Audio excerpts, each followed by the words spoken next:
दोस्तों कितना ही अच्छा हो कि अगर हमें होम टैब के क्लिपबोर्ड ग्रुप और इसके अलावा जो फ़ॉन्ट ग्रुप है उसकी तमाम डिटेल और उसके जितने भी सवालात हैं वो हमें एक ही वीडियो में मिल जाएं। तो दोस्तों आज की वीडियो में मैं आपको यही बताऊंगा, यानी कि क्लिपबोर्ड और फ़ॉन्ट ग्रुप के जितने भी ऑप्शंस हैं उनकी तमाम डिटेल, उनके जितने भी नाम हैं वो सब आपको बताऊँगा। तो चलें दोस्तों कुछ नया सीखते हैं।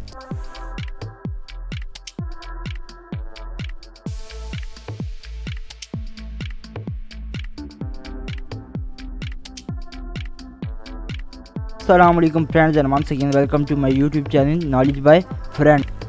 दोस्तों सबसे पहले तो हम ये जान लेते हैं कि होम टैब की हिस्ट्री क्या है, यानी कि होम टैब का नाम होम टैब कब से पड़ा। दोस्तों जब वर्जन 2003 आया एम एस वर्ड का, तो उसमें होम टैब का नाम मेन्यू टैब था, लेकिन बाद में जो भी 2003 के बाद जो भी एम एस वर्ड के वर्जन आए उन सब का नाम, उनमें जो इसका नाम रखा गया वो होम टैब रखा गया। अब जान लेते हैं कि होम टैब में कितने ग्रुप्स होते हैं। तो इसमें 5 ग्रुप्स होते हैं, जिनमें से पहले ग्रुप का नाम है क्लिपबोर्ड ग्रुप, दूसरे का फ़ॉन्ट, तीसरे का पैराग्राफ, चौथे का स्टाइल्स एंड पांचवें का एडिटिंग ग्रुप। तो आज हम जिन 2 ग्रुप्स की डिटेल के बारे में जानेंगे वो है क्लिपबोर्ड ग्रुप और दूसरा है फ़ॉन्ट ग्रुप। अब ये जान लेते हैं कि क्लिपबोर्ड ग्रुप में कितने ऑप्शंस हैं और फ़ॉन्ट ग्रुप में कितने। तो यहाँ पे आपको शो हो रहे होंगे कि क्लिपबोर्ड में 4 ऑप्शंस हैं, कट, कॉपी, पेस्ट और फॉर्मेट पेंटर। इसी तरह फ़ॉन्ट में 15 ऑप्शंस हैं, जिनमें font size, increase font size, decrease font size, change case, bold, italic, underline, strike through, subscript, superscript, text effect and typography, text highlight colour, font colour, clear all formatting. दोस्तों ये जो आपको text effect and typography का option show हो रहा है ये एक ही ऑप्शन है इधर। तो ये टोटल बन गए 15, यानी कि क्लिपबोर्ड में 4 ऑप्शंस हैं, फ़ॉन्ट ग्रुप में 15 ऑप्शंस हैं।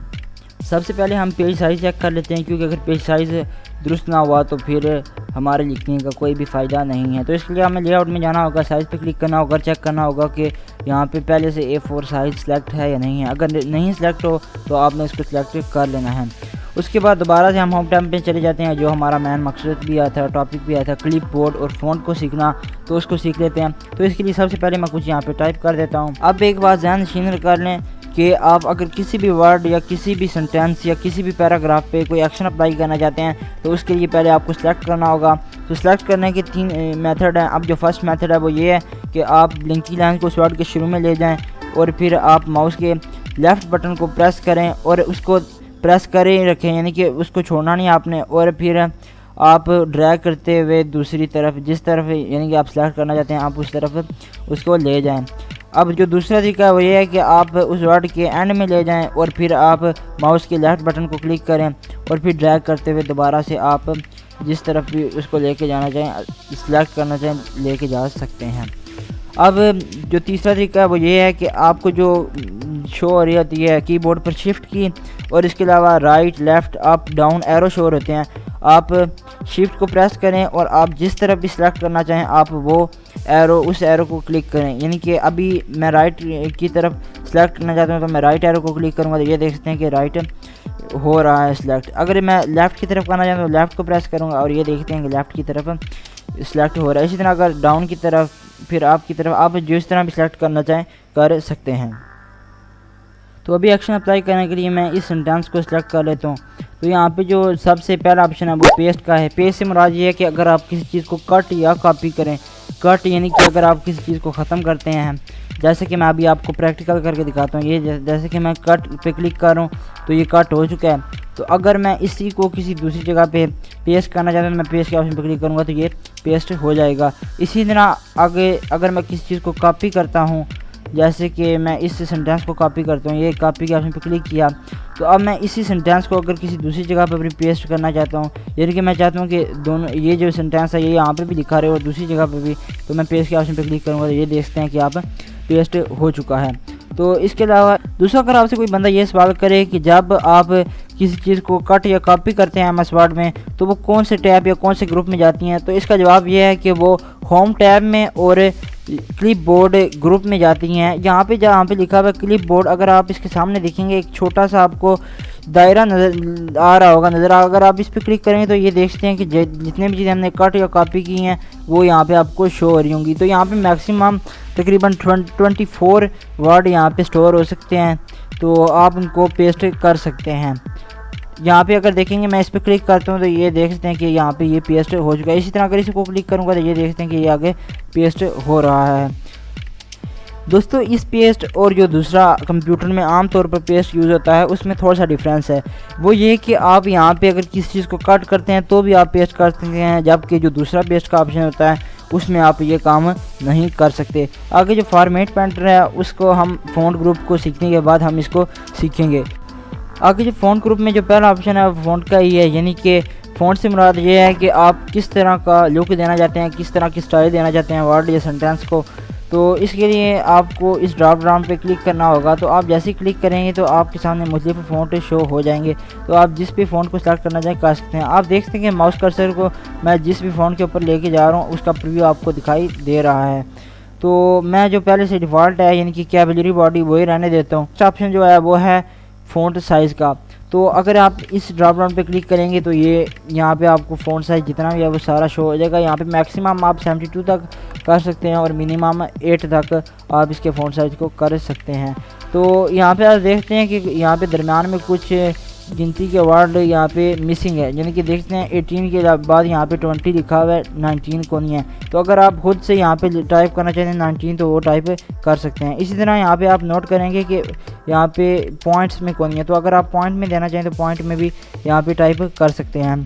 तो इसके बाद आगे जो ऑप्शन है वो है इंक्रीज़ फ़ॉन्ट साइज़ या ग्रो फ़ॉन्ट साइज़ का, दोनों नाम इसी के ही हैं।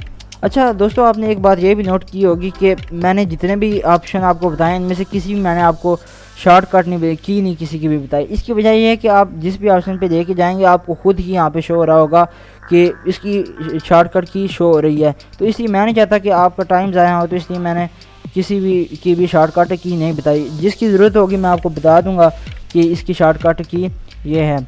उसके बाद ये जो ग्रो और इंक्रीज़ फ़ॉन्ट साइज़ का ऑप्शन है, इस पर अगर आप क्लिक करेंगे तो ये देखते हैं कि इसका साइज़ बढ़ रहा है। आप यहाँ पे अगर नोटिस करेंगे तो ये देखते हैं कि इसका जो ड्रॉप डाउन है इसकी शक्ल ऊपर की तरफ है, इसका रुख ऊपर की तरफ है, यानी कि ये अगर आप इस पर क्लिक करेंगे तो इसका फ़ॉन्ट साइज़ बढ़ेगा। आगे इसके अलावा जो नेक्स्ट ऑप्शन है वो है डिक्रीज़ फ़ॉन्ट साइज़ या फिर श्रिंक फ़ॉन्ट साइज़, ये दोनों नाम इसी के हैं। तो अगर आप इस पर क्लिक करेंगे तो इसका जो फ़ॉन्ट साइज़ होगा वो डिक्रीज़ हो जाएगा। अब इसमें नोटिस करेंगे कि जो इसका ड्रॉप डाउन है इसका रुख नीचे की तरफ है। आगे जो अगला ऑप्शन है वो है चेंज केस के हवाले से, यानी कि अगर आप इसको प्रेस करेंगे तो यहाँ पे 5 ऑप्शन शो होंगे। तो अगर आप सेंटेंस केस पे क्लिक करेंगे तो जिस तरह के सेंटेंस केस में होता है कि जो पहला वर्ड होता है वो कैपिटल होता है, बाकी सारे स्मॉल होते हैं, तो इसी तरह का यहाँ पे भी हो जाएगा। आप देख सकते हैं कि यहाँ पे जो सेंटेंस का पहला वर्ड है यानी कि वीडियो, वो भी उसका वी कैपिटल है, बाकी सारे स्मॉल हैं। तो इसी तरह वैन का डब्ल्यू कैपिटल है, बाकी सारे स्मॉल हैं। तो इसी तरह अगर आप लोअर केस पे करेंगे तो लोअर केस में तमाम के तमाम वर्ड छोटे हो जाएंगे। ये देखते हैं इनके जो लेटर हैं वो तमाम स्मॉल लेटर्स में लिखने के हैं। उसके अलावा अगर आप इस पर अपर केस में करेंगे तो ये तमाम के तमाम वर्ड कैपिटल लिखने जाएंगे।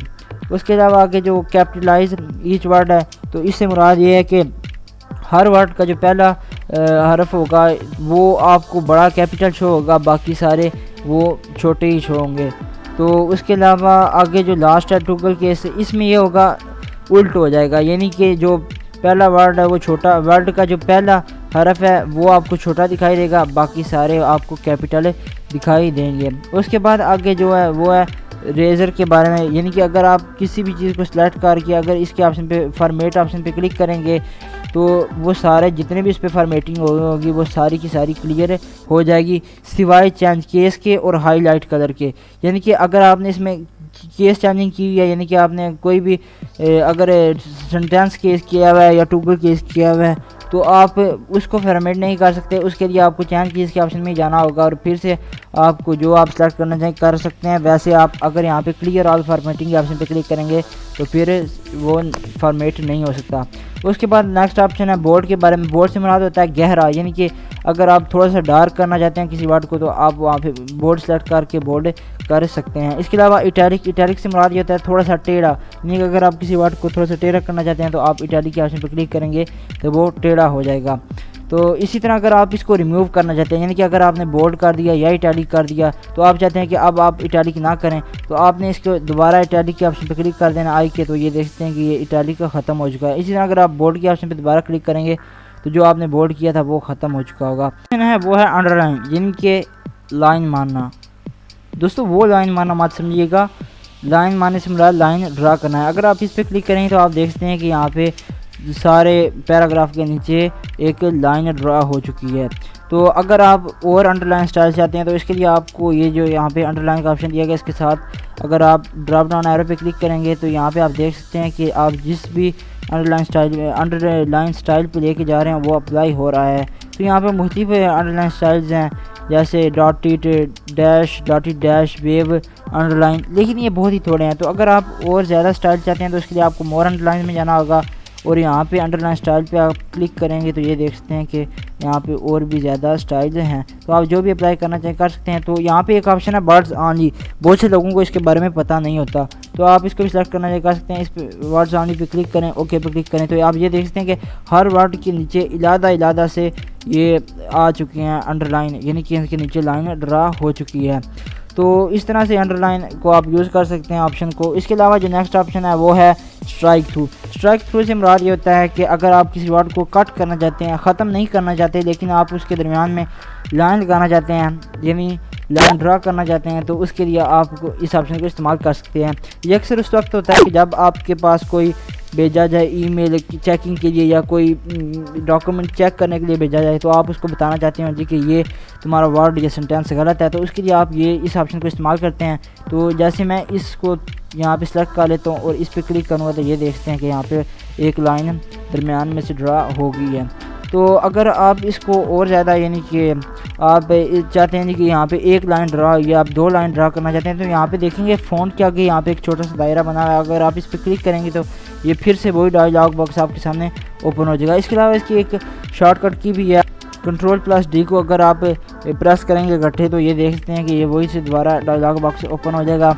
तो यहाँ पे अभी हमारा जो काम है वो है हमारा स्ट्राइक थ्रू के साथ। तो आप ये देखें यहाँ पे सिंगल स्ट्राइक थ्रू सिर्फ लिखा हुआ है, तो आपने डबल स्ट्राइक थ्रू पे क्लिक कर देंगे तो और ओके पे क्लिक कर देंगे तो ये देखते हैं यहाँ पे 2 जो स्ट्राइक थ्रू हैं वो यहाँ पे ड्रा हो चुकी हैं। दोस्तों नेक्स्ट ऑप्शन है सबस्क्रिप्ट और सुपरस्क्रिप्ट। अब ये क्या चीज़ है सबस्क्रिप्ट? दोस्तों आपने मैथ में पढ़ा होगा, मैट्रिक या अब तो पिछली क्लास में भी आ गया स्केयर और बेस के बारे में। स्केयर ऊपर लिखा होता है और बेस नीचे लिखा होता है, तो वो किस तरह से लिखते हैं उसके लिए सबस्क्रिप्ट और सुपरस्क्रिप्ट का ही यूज़ किया जाता है। जैसे यहाँ पे मैं लिखता हूँ 18, आगे इसकी बेस 2 लिखता हूँ, तो अब ये देखते हैं 2 यहाँ पे इस तरह नहीं लिखा होता बल्कि वो नीचे लिखा होता है, तो इसके लिए वो यूज़ करते हैं सबस्क्रिप्ट का ऑप्शन। तो ये देखते हैं ये अब 2 नीचे लिखने गया है। इसी तरह आगे अगर हमने स्केयर लिखना हो किसी चीज़ का तो इसके लिए हम सुपरस्क्रिप्ट का ऑप्शन यूज़ करते हैं। जैसे मैं यहाँ पे लिखता हूँ 18 आगे स्केयर 2, तो इसके लिए हमें 2 को फिर से सेलेक्ट करना होगा और यहाँ पे हमें सुपरस्क्रिप्ट के ऑप्शन को यूज़ करना होगा। तो इस तरह से आप ये सबस्क्रिप्ट और सुपरस्क्रिप्ट के ऑप्शन को यूज़ कर सकते हैं। उसके बाद जो नेक्स्ट ऑप्शन है वो है टाइपोग्राफी एंड इफेक्ट्स के हवाले से। तो अगर मैं यहाँ पे किसी भी वर्ड को सेलेक्ट करता हूँ तो आप ये देखते हैं कि उसमें क्या चेंजिंग आ रही है, देखते हैं उसमें कौन से इफेक्ट अप्लाई हो रही हैं। तो अगर आप चाहते हैं कि इनमें से कोई इफेक्ट अप्लाई हो तो आप इनमें से कोई भी इफेक्ट सिलेक्ट कर सकते हैं। तो उसके बाद यहाँ पे आउटलाइन के लिए भी दिया गया है, लिहाजा अगर आप कोई सिर्फ आउटलाइन के लिए कलर सेलेक्ट करना चाहते हैं तो आप यहाँ से वो भी सेलेक्ट कर सकते हैं। नेक्स्ट ऑप्शन शेडो है। शेडो के लिए आप ये देख सकते हैं इसमें क्या चेंजिंग हो रही है, आपको प्रीव्यू दिखाई दे रहा होगा। उसके बाद रिफ्लेक्शन है, वो भी देखते हैं क्या चेंजिंग हो रही है। ग्लो, अगर आप मेकअप देना चाहते हैं इस वर्ड को किसी वर्ड को तो आप यहाँ से इसको मेकअप दे सकते हैं। दोस्तों नेक्स्ट ऑप्शन है टेक्स्ट हाईलाइट करें, यानी कि अगर आप किसी भी टेक्स्ट को हाईलाइट करना चाहते हैं तो उसके लिए आप इस ऑप्शन को यूज़ कर सकते हैं। तो यहाँ पे आपको ड्रॉप डाउन दिखाई दे रहा होगा, आपने इस पर क्लिक करना है और यहाँ से आपने पहले कोई कलर सेलेक्ट करना है। जैसे मैं ये येलो कलर सेलेक्ट कर देता हूँ। उसके बाद आप यहाँ पे गौर करेंगे कि ये एक पेंसिल सी बन गई है, तो आपने उस एरिया को सेलेक्ट कर लेना जिसको आप हाईलाइट करना चाहते हैं। तो ये देखते हैं ये हाईलाइट हो चुकी है। तो अब अगर आप इसको फॉर्मेट करना चाहते हैं यानी क्लिक करना चाहते हैं तो अब अगर आप इस फॉर्मेट ऑप्शन पर क्लिक करेंगे तो ये इरेज नहीं होगा, बल्कि आपको दोबारा से इस ड्रॉप डाउन पे क्लिक करना होगा और नो कलर पे क्लिक करना होगा। जैसे आप क्लिक करेंगे तो ये दोबारा से एक पेंसिल से निशान बन जाएगा, आपने दोबारा उस एरिया को सेलेक्ट कर लेना जिसको आप हाईलाइट नहीं करना चाहते। तो ये देख सकते हैं दोस्तों ये दोबारा से इरेज है। उसके बाद नेक्स्ट ऑप्शन है फ़ॉन्ट कलर या टेक्स्ट कलर। तो आप पहले कोई भी एरिया सेलेक्ट कर लें जिसको आप कलर देना चाहते हैं, उसके बाद आप इस ड्रॉप डाउन पे क्लिक करें और यहाँ से आप किसी भी कलर को सेलेक्ट कर लें। आप देखते हैं यहाँ पे प्रीव्यू आपको दिखाई दे रहा होगा। तो दोस्तों ये हो गया फ़ॉन्ट ग्रुप भी। दोस्तों अब हो गया है फ़ॉन्ट ग्रुप कंप्लीट। तो अब मैंने आपको जो कहा था फॉर्मेट पेंटर के बारे में बताऊंगा, तो वो क्या चीज़ थी। तो जैसे मैं अभी इसको सिलेक्ट कर लेता हूँ क्योंकि इसमें मैंने थोड़ी फॉर्मेटिंग की हुई है, यानी तब्दीली की हुई है। इसके अलावा मैं इसके थोड़ी साइज़ को बढ़ा देता हूँ, ये देखते हैं। इसके अलावा मैं इसे थोड़ा इटैलिक कर देता हूँ, उसके अलावा इसको बोल्ड भी कर देता हूँ, अंडरलाइन भी कर देता हूँ। अब ये सारी मैंने इसमें चेंजिंग की हुई हैं। तो अब अगर आप इसकी फॉर्मेटिंग को, यानी कि जितनी भी हमने इस पर चेंजिंग की हैं, अगर इसी स्टाइल को अगर आप किसी दूसरे वर्ड या सेंटेंस पे अप्लाई करना चाहें तो इसके लिए हम फॉर्मेट पेंटर का यूज़ करते हैं। यानी कि अगर आप कॉपी करते हैं किसी चीज़ को तो वो वर्ड या सेंटेंस ही पूरा कॉपी होता है। लेकिन अगर आप इस फॉर्मेट पेंटर पे क्लिक करेंगे तो सिर्फ वो जो आपने सेलेक्ट किया होगा एरिया, उसका जो आपने उसकी फॉर्मेटिंग की होगी, यानी इसमें जो चेंजिंग की होंगी वो सिर्फ कॉपी होंगे। तो जैसे मैं इस पर अभी क्लिक करता हूँ और ये देखते हैं दोस्तों जो जो चेंजिंग हमने इसमें की है वो सारी यहाँ पे पेस्ट हो। तो दोस्तों आज की वीडियो के लिए बस इतना ही, मिलते हैं नेक्स्ट वीडियो में। तब तक के लिए अल्लाह हाफिज़। बस यही कहूँगा, सीखते रहें सिखाते रहें।